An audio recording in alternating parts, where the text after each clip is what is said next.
31st নাইটের উন্মাদনা প্রতি বছর আমাদের সমাজে বেড়েই চলেছে।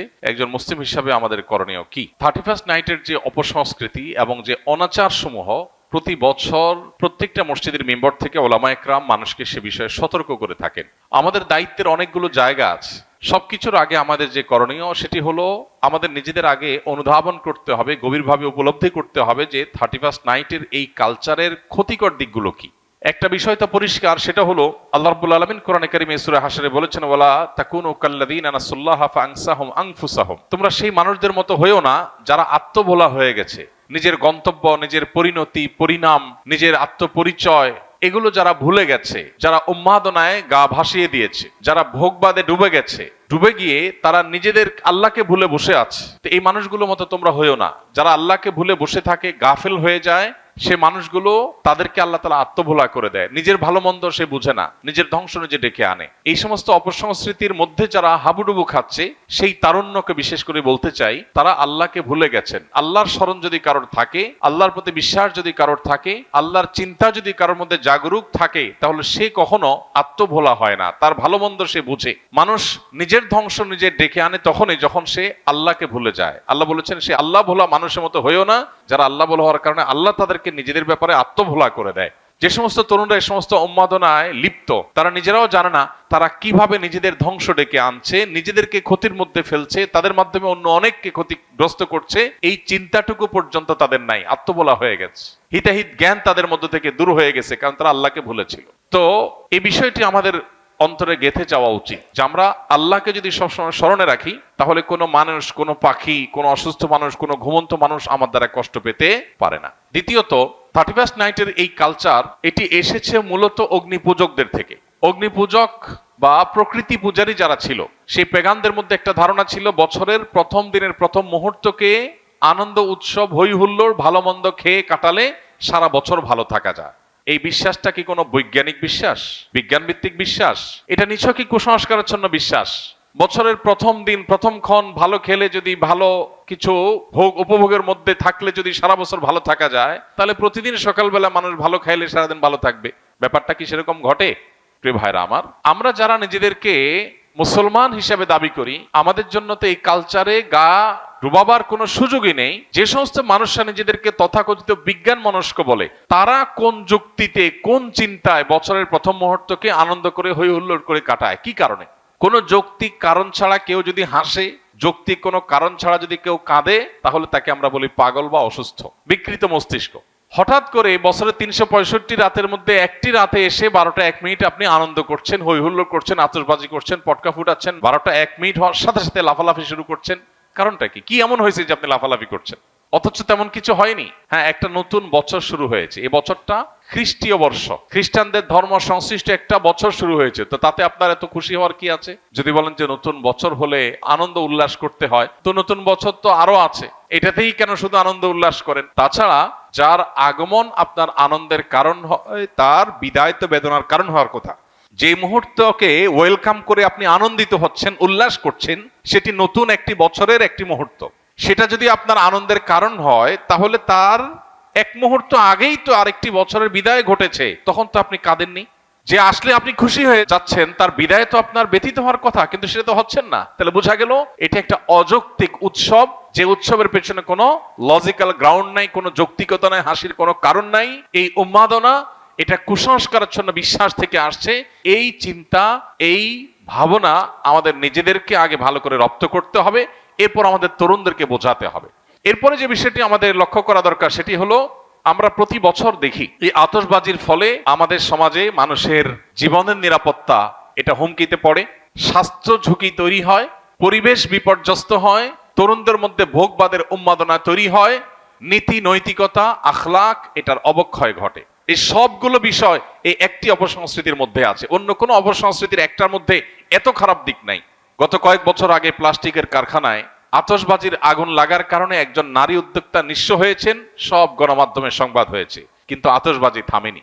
একটি শিশু মায়ের কোলে আতশবাজির বিকট আওয়াজে হার্ট অ্যাটাকে মৃত্যুবরণ করে তিনি, তার ঘটনাটি আদালত পর্যন্ত গিয়েছে, কিন্তু আতশবাজির এই উন্মাদনা এখনো থামেনি। এরকম না জানা বহু ঘটনা ঘটছে। প্রতি বছর আমরা দেখতে পাই বিভিন্ন ভিডিও ফুটেজে যে বিভিন্ন জায়গায় অসংখ্য পাখি মরে পড়ে আছে। কারণ আতশবাজির যে ধোঁয়া, এই ধোঁয়া এতটা বিষাক্ত যে এ বিষয়ে বিশেষজ্ঞগণ বলেন যে পার্টিকুলেট ম্যাটারের পরিমাণ আকাশে সাধারণত যা থাকে তার চেয়ে কয়েক গুণ বেড়ে যায় আতশবাজির আগুনের ফলে। এর কারণে বৃদ্ধ, শিশু, শ্বাসকষ্টে ভোগা রোগীরা যারা আছেন, এটা তাদের জন্য অনেকটা নীরব ঘাতকের মতো ভূমিকা আসে এবং তাদের জীবনকে ধ্বংসের দিকে নিয়ে যায়। ঠিক একইভাবে এই বিকট আওয়াজের কারণে মানুষের কানের যে সহ্য ক্ষমতা আছে সেটার চাইতে বেশ খানিকটা বেশি আওয়াজ তৈরি হওয়ার কারণে এর ফলে মানুষের হার্ট অ্যাটাকের সম্ভাবনা তৈরি হয়, অসুস্থ মানুষদের আরো অসুস্থ হওয়ার, মৃত্যুর মুখে ঢলে পড়ার আশঙ্কা তৈরি হয়। পশু পাখি, বিশেষ করে ছোট ছোট পাখিগুলো যেগুলো আছে, সেগুলো মৃত্যুর কারণ হয় হার্ট অ্যাটাকের কারণে। অতএব এ ধরনের একটা স্বাস্থ্য ঝুঁকি আছে। ঢাকা শহর, চিটাং শহর সহ গোটা বাংলাদেশের সব শহরগুলো প্রায় বৈদ্যুতিক তারের যে জাল, সে জালের নিচে মাথার উপরে বৈদ্যুতিক তারের বিশাল বেছানো জাল যে শহরে আছে, সেই শহরে আতশবাজির আগুন যদি কোনো জালের উপরে গিয়ে পড়ে, সেখানে শত শত মানুষ পুড়ে ছাই হওয়াটাও অস্বাভাবিক কোনো বিষয় নয়। তো এই পরিমাণ স্বাস্থ্য ঝুঁকি যেখানে আছে, পরিবেশের বিপর্যয় যেখানে আছে, যেখানে আরো নানাবিধ ক্ষতি আমাদের নিহিত আছে, তরুণ প্রজন্ম তাদের অনেকে এই রাতে মাদকের দিকে হাত বাড়ায়। যে পরিমাণ মাদকের ছড়াছড়ি এই রাতে হয়, সারা বছরে অন্য কোনো রাতে এত বেশি মাদকের ছড়াছড়ি হয় না। তাহলে মাদকের ছড়াছড়ি বলুন, অশ্লীলতা বলুন, বেহায়াপনা বলুন, অপচয় বলুন, উন্মাদনা বলুন, তারুণ্যের মধ্যে বিশৃঙ্খলা ভাব বলুন, এই সবগুলো আমাদের সমাজের বিপর্যয় ডেকে আনে। এই একটা অনাচারের পেছনে এতগুলো বিপর্যয় যখন আছে, সামাজিকভাবে আমাদের কর্তব্য হলো এগুলোর বিরুদ্ধে প্রতিরোধ গড়ে তোলা। আমি আইন হাতে তুলে নিতে কাউকে বলছি না। আমি বলছি যে আইন শৃঙ্খলা রক্ষাকারী বাহিনী প্রতি বছর নিষেধাজ্ঞা আরোপ করে, কোনো প্রকার পটকা যেন না ফুটানো হয়, আতশবাজি যেন না করা হয়, কিন্তু কে শুনে কার কথা?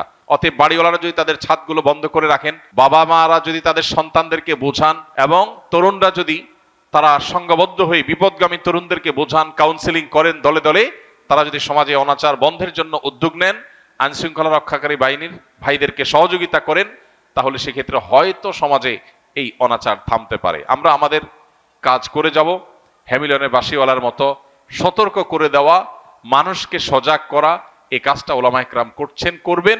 যদি মানুষ না শুনে, আমাদের জাতিকে যদি আমরা না শুনতে পারি, সেটা হবে আমাদের দুর্ভাগ্যজনক অধ্যায়। আল্লাহ তাআলা আমাদের তারুণ্যকে এই পশ্চিমা অপসংস্কৃতির ছবল থেকে রক্ষা করুন, এই অযৌক্তিক উন্মাদনা থেকে আমাদের তরুণদেরকে আল্লাহ তাআলা হেফাজত করুন। এমনিতে আমাদের তরুণদের মধ্যে ভোগবাদ, উচ্ছৃঙ্খলা, উন্মাদনা, হেয়ালিপনা এগুলো এতটা চরমে পৌঁছেছে যে নীতি, আদর্শ, জীবনের লক্ষ্য, এই সব কিছু থেকে তরুণের বড় একটা অংশ ছিটকে পড়ে গেছে। তো এইরকম পরিস্থিতিতে প্রতি বছর এই 31st নাইটের উন্মাদনা আমাদের তারুণ্যকে আরো জাহান্নামমুখী করে দেয়, তাদের জীবনকে আরো ধ্বংসের দিকে নিয়ে যায়। এই অপসংস্কৃতি আমাদের দেশে রাষ্ট্রীয়ভাবে নিষিদ্ধ ঘোষণা করা উচিত, এবং এটি যেন সমাজে কোনোভাবে স্থান না পায়। এটা আমাদের কালচার না। এই কৃষ্টির সাথে এই মাটির মানুষের, এই দেশের মানুষের ধর্মের কোনো কিছুর কোনো সম্পর্ক নেই। সেখানে এটাকে আমদানি করে প্রতি বছর যে পরিমাণ টাকা আমাদের তরুণদের একটা অংশ আকাশে ওড়ান, বরং যে পরিমাণ টাকা আতশবাজির নামে আগুনে পোড়ান, তার সিকিভাগ খরচ করলেও বহু শীতার্ত মানুষের, কনকনে শীতে কাঁপা মানুষের শীত নিবারণ করা সম্ভব হয়ে যেত। দুর্ভাগ্য আমাদের যে আমরা আনন্দ করবার জন্য আকাশে টাকা পোড়াচ্ছি, এবং সেটার পেছনে যৌক্তিক কোনো গ্রাউন্ড নেই। কেন পোড়াচ্ছি, কেন হাসি করছি, কেন আমি উৎসব করছি, কেন হৈ হুল্লোড় করছি, সেটা আমি জানি না। গভীর রাতে যখন বহু মানুষ শুয়ে আছে, বিকট আওয়াজে গোটা শহরকে প্রকম্পিত করা, আর যা হোক, কোনো কমন সেন্স থাকা, ন্যূনতম দায়িত্বশীলতা, দায়িত্ববোধ থাকা কোনো যুবকের কাজ হতে পারে না। আল্লাহ তাআলা আমাদের তারুণ্যকে বোঝার তৌফিক দান করুন। একজন মুসলমান যুবকের আনন্দিত হওয়ার বহু কারণ আছে। আপনি 31st নাইটের এই উন্মাদনার জন্য যে টাকা ব্যয় করে আনন্দিত হচ্ছেন, আমি জানি আপনি কিছু আনন্দ হয়তো পাচ্ছেন, কিন্তু আপনার এই বাজেট, এই সময়, এই শ্রম ব্যয় করে কিছু বন্ধুরা মিলে যদি পথের ধারে শুয়ে থাকা শীতার্ত মানুষদের কিছু গরম খাবার, গরম কাপড়, পোশাক যদি তাদেরকে উপহার দেন, তাহলে আপনার মধ্যে ওই আতশবাজির চাইতে অনেক বেশি আনন্দ বয়ে যাবে, আপনি অনেক বেশি মানসিক সুখ পাবেন। আল্লাহ আমাদেরকে বোঝার তৌফিক দান করুন। এই অপসংস্কৃতির ছবল থেকে আমাদের সমাজকে আল্লাহ তাআলা রক্ষা করুন। আমার একটি শিশু সন্তান আছে, জন্মের পর তাকে দেখতে এসে আত্মীয় স্বজনরা টাকা দিয়েছিল, সেসব টাকা আমি খরচ করে ফেলেছি, এটা আমার জন্য জায়েজ কি না? এটার প্রকৃত মালিক কে? এর উত্তর হলো যে শিশু যে সমস্ত গিফট পায় সেগুলোর মালিক শিশু। যদি শিশুর অভিভাবক তথা বাবা মা তারা অভাবী হন, তাহলে সেক্ষেত্রে শিশুর যে গিফটের টাকা বা সম্পদ যেগুলো সে পেয়েছে, সেগুলো থেকে শিশুর জন্য খরচ করতে পারেন। অর্থাৎ শিশুর জন্য যা খরচ করলেন সেটা নিজেরা কাটাকাটি করলেন। ধরুন আপনি 20,000 টাকা হাদিয়া পেয়েছেন বা 50,000 টাকার জিনিসপত্র উপহার পেয়েছেন, আপনি শিশুর জন্য এর চেয়ে বেশি খরচ ইতিমধ্যে করেছেন, তাহলে আপনি এটা রেখে দিতে পারেন যদি আপনি গরিব হন, অভাবী হন। আর সেটা যদি না হয় তাহলে সেক্ষেত্রে শিশুর সেই টাকা বা উপহার সেটা আপনার জন্য রাখা জায়েজ নাই, বরং সেটা আপনি রেখে দিবেন, শিশু বড় হলে তাকে তার সম্পদ বুঝিয়ে দিবেন। আর যদি তার এটা আপনি খরচ করে ফেলেন তাহলে সেক্ষেত্রে এটা ঋণ হিসাবে বিবেচিত হবে এবং পরবর্তীতে শিশুকে ঠিক যে পরিমাণ খরচ করেছেন সে পরিমাণ টাকা ফেরত দিতে হবে। ইসলামে এই লেনদেনের বিষয়গুলোকে একেবারে স্পষ্ট অবস্থান আমাদেরকে নিতে বলে। বাবা এবং সন্তান আমরা তো সবাই এক এরকম মনে করি যে যার সম্পদের উপর যা ইচ্ছা তা খুশি করবার কোনো সুযোগ কিন্তু নেই। অবৈধ সম্পর্কের ফলে অন্তঃসত্ত্বা হলে এই অবস্থায় বিয়ে সহি হবে কিনা? উত্তর হলো হ্যাঁ, অন্তঃসত্ত্বা অবস্থায় যদি বিয়ে হয় তাহলে বিয়ে সহি হবে। অবৈধ সম্পর্কের ফলে যদি এটা হয়ে থাকে সেক্ষেত্রে সেটার জন্য আলাদা করে আল্লাহর কাছে তওবা এবং ইস্তেগফার করে নিতে হবে। তওবা ইস্তেগফারের পর বিয়ে বন্ধনে আবদ্ধ হতে চাইলে আবদ্ধ হতে পারেন। এমনিতে সাধারণ অবস্থাতে কোনো নারী অন্য কোনো পুরুষের সন্তান তার গর্ভে ধারণ করেছেন তাহলে সেক্ষেত্রে তালাক হলে সন্তান প্রসব হওয়ার পর অন্য কোনো জায়গায় বিয়ে বসতে পারবেন। কিন্তু অবৈধ সম্পর্কের ফলে যদি অন্তঃসত্ত্বা হয়ে থাকে তাহলে ওই ব্যক্তি যদি বিয়ে করতে চায় সে বিয়ে বিশুদ্ধ হবে এবং এই অবৈধ সম্পর্কের কারণে যে হারাম সন্তান পেটে এসেছে সেটার জন্য উভয়কে তওবা নসুহা বা আল্লাহর কাছে খাঁটি অন্তরে তওবা করতে হবে। প্রশ্ন হলো যে আমার সন্তান প্রসবের সময় বাড়িতে কোনো পুরুষ ছিল না, তখন সন্তানের কোনো ধাত্রী আজান দেয়, মহিলা মানুষ আজান দিলে কি কোনো সমস্যা হবে? উত্তর হলো না, এতে কোনো অসুবিধা নেই। নবজাতকের কানে আজান পুরুষরা যেমন দিতে পারেন নারীরাও কিন্তু দিতে পারেন। অতএব কোনো নারী যদি আজান দিয়ে দেন তাতেও কিন্তু নবজাতকের কানে আজান দেওয়ার যে মুস্তাহাব সেটি আদায় হয়ে যাবে।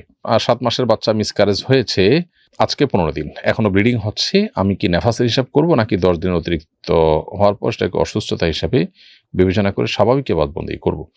উত্তর হলো 7 মাসের বাচ্চা যেহেতু হয়েছে এবং 7 মাসের বাচ্চা মিসক্যারেজ যেহেতু হয়েছে অতএব এটা নেফাস হিসাবে বিবেচিত হবে এবং যতদিন পর্যন্ত ব্লিডিং আছে ততদিন পর্যন্ত আপনি নেফাস হিসাবে গণ্য করবেন এবং নামাজ কালাম পড়বেন না। অবশ্য 40-এর পর হলে নেফাসের সাধারণ নিয়ম অনুযায়ী আপনি 40 দিন পার হয়ে গেলে তারপরে অটোমেটিক আপনি নামাজ কালাম পড়তে হবে, 40 দিনের বেশি নেফাস গণ্য হয় না। তাহলে 7 মাসের বাচ্চা মিসক্যারেজ হয়ে গেলে যে ব্লিডিং হচ্ছে সেই ব্লিডিংটাকে নেফাসের রক্ত হিসাবে গণ্য করা হবে, এটাকে সাধারণ অসুস্থতা হিসাবে বা ইস্তেহাজা হিসাবে গণ্য করবার সুযোগ নেই। একজন মহিলার বাচ্চা হওয়ার পরপরই জীবন আশঙ্কা থাকায় জরায়ু কেটে ফেলে দিতে হয়েছে। বর্তমানে তার রক্তক্ষরণ হচ্ছে, কিন্তু যেহেতু জরায়ু নেই এই রক্ত কি নেফাস হিসাবে গণ্য হবে নাকি ইস্তেহাজা হিসাবে গণ্য হবে? বাচ্চা হবার এবং জরায়ু কাটার আজ 3 দিন পার হয়েছে, এমত অবস্থা উক্ত নারীর নামাজের বিধান কি? উত্তর হলো কোনো নারীর জরায়ু কেটে ফেলার কারণে বা অপারেশনজনিত কারণে যে ব্লিডিং হচ্ছে সেটা যদিও তার লজ্জাস্থান দিয়ে হোক তারপরেও সেটি নেফাস হিসাবে বা সন্তান পরবর্তী যে ব্লিডিং সেই হিসাবে এটি গণ্য হবে না, বরং এটি সাধারণ ইস্তেহাজা বা অসুস্থতা হিসেবে বিবেচিত হবে এবং এই অবস্থায় তার নামাজ কন্টিনিউ করতে হবে। অনবরত রক্ত বের হতে থাকলে তিনি ওযু করে নামাজ পড়বেন, এর মধ্যে রক্ত বের হলেও কোনো অসুবিধা নেই, মাযুর হিসেবে বিবেচিত হবেন। খোলাসা কথা হলো, নির্যাস হলো যে জরায়ু কেটে ফেলার ফলে যে রক্ত আসছে এটাকে নেফাস বলার কারণে নেফাস হবে শুধু সন্তান প্রসব পরবর্তী ব্লিডিং হলে সেটি। ডিভোর্সের পর 1 বছরের ছোট বাচ্চাকে নিজের কাছে রাখতে মা কি জোরাজুরি করতে পারবে নাকি গুনাহগার হবেন? উত্তর হলো যে ডিভোর্সের পর ছেলে সন্তান হলে তাকে 7 বছর পর্যন্ত মায়ের কাছে রাখতে পারেন তিনি, এবং মেয়ে সন্তান হলে 9 বছর পর্যন্ত রাখতে পারেন। শরিয়া দৃষ্টিকোণ থেকে প্রচলিত আইনে বোধ হয় আরো বেশি আছে। তো এই সময়টা মা সন্তানকে নিজের কাছে রাখবার অধিকার রাখেন এবং এই ব্যাপারে তিনি যদি জবরদস্তি করেন করতে পারেন, এটা মায়ের অধিকার। কিন্তু যদি মা অন্য কোনো জায়গায় বিয়ে বসেন তাহলে সেক্ষেত্রে তার এই অধিকার থাকে না। সাধারণত ডিভোর্সের পর আমরা অনেকেই আল্লাহকে ভয় করি না এবং এক্ষেত্রে পরস্পরের অধিকার নষ্ট করি। একজন নারী তার বাচ্চা তার সাথে থাকবে, অধিকারটা তার নির্দিষ্ট একটা সময় পর্যন্ত, অতএব তার সে অধিকার খর্ব করা আমাদের উচিত নয়। আবার নির্দিষ্ট সময়ের পর বাবার উপরে তার দায়িত্ব চলে আসা, অতএব মা তাকে বাবার কাছে হ্যান্ডওভার করতেও গড়িমসি করা উচিত না। তবে যদি উভয়ে মিলে কোনো একটা সিদ্ধান্ত নেয় যে আমরা অমুকের কাছে এতদিন অমুক কাছে এতদিন আমরা রাখবো, এটা মীমাংসার অংশ, তাহলে সেক্ষেত্রে সেটা উভয় যদি মেনে তারা যদি উভয় সন্তুষ্ট চিত্তে সেটা করে নেন তো সেটা শরিয়া দৃষ্টিকোণ থেকে নাজায়েজ বা নিষিদ্ধ কোনো বিষয় হবে না। আমাদের বাসায় অ্যাকোরিয়াম আছে, অ্যাকোরিয়ামের মধ্যে জীবন্ত মাছ আছে। এটা সামনে রেখে নামাজ পড়া যাবে কিনা? অ্যাকোরিয়াম যদি থাকে, অ্যাকোরিয়ামে যদি জীবন্ত মাছ থাকে, সে অ্যাকোরিয়াম থাকা অবস্থায় নামাজ পড়তে কোনো অসুবিধা নেই। যদি কোনো প্রাণীর ছবি ঝোলানো থাকে, কোনো ভাস্কর্য থাকে প্রাণীর, তাহলে সেক্ষেত্রে সেখানে নামাজ পড়া নিষেধ বা মাকরুহ। ফেরেশতা, রহমতের ফেরেশতা সেখানে প্রবেশ করেন না। কিন্তু অ্যাকোরিয়ামের মাছ জীবন্ত, ফলে এটি ওই ঝুলন্ত ছবি কিংবা প্রাণীর ভাস্কর্যের মতো নয়। তবে নামাজের সময় অ্যাকোরিয়াম যদি একেবারে সামনে থাকে এবং নামাজের মধ্যে চোখে পড়ে, মনোযোগ নষ্ট হয়, তাহলে সেক্ষেত্রে এমন কোনো জায়গায় নামাজ না পড়ে বরং একটু আশেপাশে যেখানে সামনে এরকম কিছু পড়বে না সেরকম জায়গায় নামাজ পড়া উচিত। আমার ছেলে কাজ করতে সৌদি আরব গিয়েছিল। বেশি বেতনের আশায় সেখান থেকে পালিয়ে কুয়েতে চলে গেছে। কুয়েতে পালিয়ে কাজকর্ম করছে এবং ভালো বেতনও পাচ্ছে। এই টাকা কি তার জন্য হালাল হবে? উত্তর হলো যে, যদি সৌদি আরব থেকে কুয়েতে পালিয়ে যান, এক্ষেত্রে যদি কারো কোনো ক্ষতি না করে গিয়ে থাকেন, অনেক সময় দেখা যায় যে মালিক বরং শ্রমিকের উপরে জুলুম করে বা যারা নিয়ে যায় তারা জুলুম করে, তো তাদের জুলুম থেকে বাঁচার জন্য তিনি যদি পালিয়ে যেয়ে কাজ করেন, তাহলে সেক্ষেত্রে এটা তার জন্য নাজায়েজ কোনো বিষয় হবে না। আর যদি এমন হয় যে যিনি তাকে টাকা পয়সা দিয়ে নিয়ে গেলেন শ্রমিক হিসাবে, অতিরিক্ত সুযোগ পেয়ে তার সাথে যে চুক্তি আছে এটার আগে পালিয়ে যান, তাহলে অবশ্যই এই কাজটা গুনাহের হয়েছে এবং বান্দার হক নষ্ট হয়েছে। ওই লোকের কাছ থেকে মাফ না পাওয়া গেলে কিয়ামতের ময়দানে এটার জন্য জবাবদিহি করা লাগতে পারে। তো এটা ভ্যারি করে অবস্থার উপরে। সাধারণত বাংলাদেশ থেকে যারা যান তারা নিজের টাকায় যান, বরং যারা নিয়ে যান তারাই তাকে প্রতারণা করেন। সেরকম হলে তার জন্য পালিয়ে যাওয়াটা নাজায়েজ কোনো বিষয় নয়। আর ওখানে গিয়ে যেতে উপার্জন করছেন তিনি, সেটা হালাল শ্রম দিয়ে পারিশ্রমিক নিলে সেটা মৌলিকভাবে নাজায়েজ কোনো বিষয় হবে না। কেউ যদি তার সন্তানকে হারামজাদা বলে গালি দেয়, এটা তার স্ত্রীর জন্য জেনার অপবাদ হিসেবে গণ্য হবে কিনা?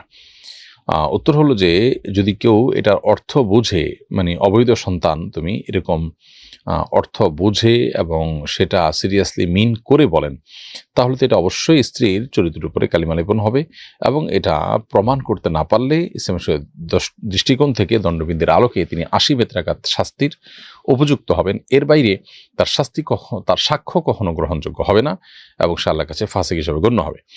আর যদি রূপক অর্থে বলা হয়ে থাকে যে এটা আসলে সিরিয়াসলি এটার অর্থ বুঝে বলা হয়েছে তা না, জাস্ট একটা গালি দেওয়া দরকার, সেই জায়গা থেকে তিনি গালি দিয়েছেন, এরকম যদি হয়, তাহলে সেক্ষেত্রে এটা স্ত্রীর উপরে মিথ্যা অপবাদ হিসাবে গণ্য হবে না। আর সাধারণত বাবা ছেলেকে এরকম যখন বলে রাগের মাথায়, তখন সেটা সিরিয়াস অর্থে, এটার অর্থ বুঝে তার জন্ম নিয়ে সন্দেহ করে প্রশ্ন তুলে তারপরে বলেছেন, এরকমটি হয় না।